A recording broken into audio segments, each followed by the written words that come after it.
প্রিয় দর্শকবৃন্দ, আসসালামু আলাইকুম। কেমন আছেন সবাই? আশা করছি খুবই ভালো আছেন।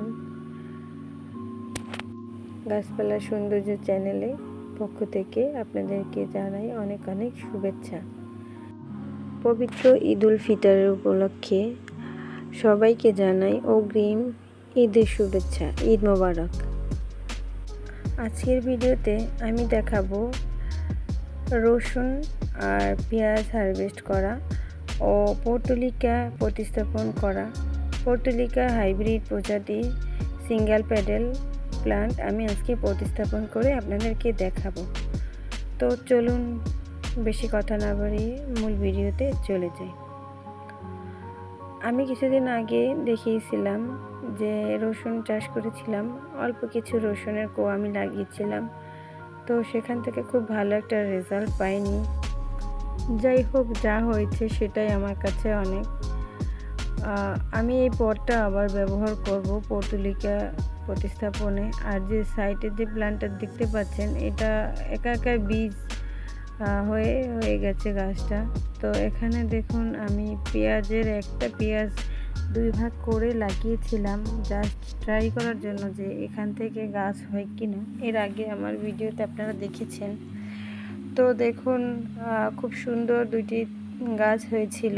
তো সেখান থেকে পেঁয়াজ হয়নি অতটা পরিমাণে, কিন্তু আমি জাস্ট এই বছর পরীক্ষা করার জন্য লাগিয়েছিলাম যে পেঁয়াজকে 2-3 ভাগ করে লাগালে আসলে সেখান থেকে পেঁয়াজ হয় কিনা।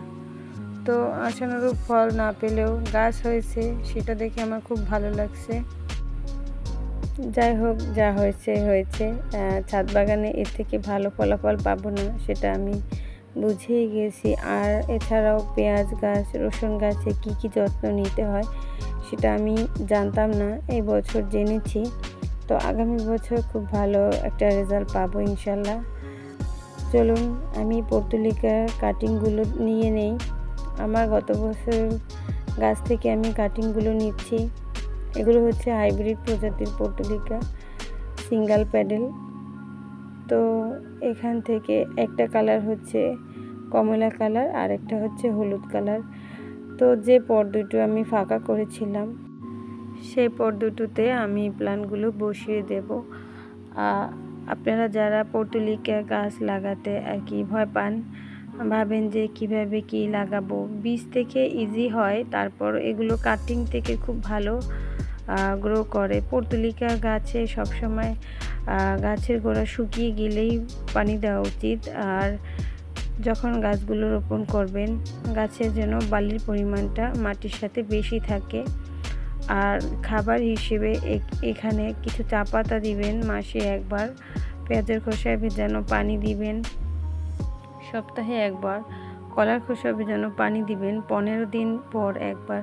তাহলে দেখবেন আপনার গাছের হেলথ এত পরিমাণে ভালো হবে, ফুলে ভরে যাবে সারা সিজন। এটা আসলে সবসময় গ্রীষ্মকালীন ভালো ফুল দেয়। তাই এই গরমে আমি আমার পর্তুলিকা বাগানটা সাজিয়ে ফেলেছি। আপনারাও চাইলে আপনাদের বাগান এভাবে সুন্দর করে সাজাতে পারেন। তো সেজন্য আপনাদের খুব বেশি যত্নের প্রয়োজন নেই, শুধু আমার ভিডিওগুলো ফলো করবেন।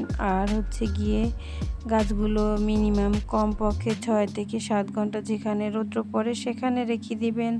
আর অবশ্যই পর্তুলিকা যখন লাগাবেন, প্রতিস্থাপনের পর 3-4 দিন একটু ছায়াযুক্ত স্থানে গাছগুলো রাখতে হবে। ভিডিও সম্পর্কে যদি কোনো প্রশ্ন থাকে অবশ্যই কমেন্ট বক্সে জানাবেন। আমাকে কেমন হয়েছে কমেন্ট করে বলবেন। সবাই ভালো থাকবেন, সুস্থ থাকবেন। আল্লাহ হাফেজ। আসসালামু আলাইকুম।